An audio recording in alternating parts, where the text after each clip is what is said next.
Canadian snowbirds, those individuals fortunate enough to have the time to spend their winters south of the border, whether it be Florida or Arizona or other warm parts of the U.S. or perhaps even the Caribbean, we're going to focus on the United States and the concerns that you need to be aware of so that you're not deemed a resident of the United States for income tax purposes.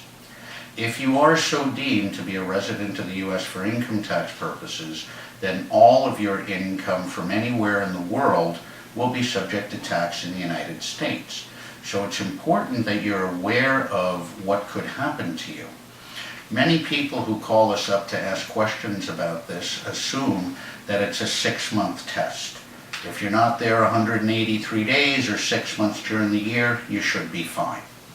Unfortunately, this is not accurate, because the significant presence test in the United States is actually measuring your time on a 3-year rolling cycle basis.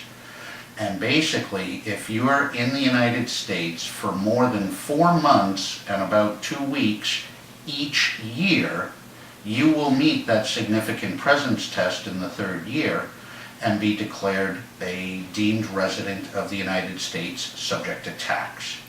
Now, you do have some options. You can protect yourself by filing a closer connection exception if you meet the tests in order to do that.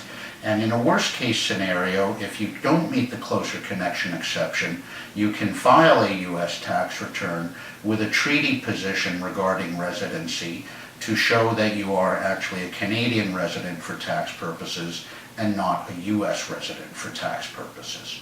The important thing here is that you have to take action. You can't just assume that nobody's going to know how many days you were there. No matter how one crosses the border nowadays, you have to use your passport, so records of people's timing is now kept in a lot more accuracy than it used to be.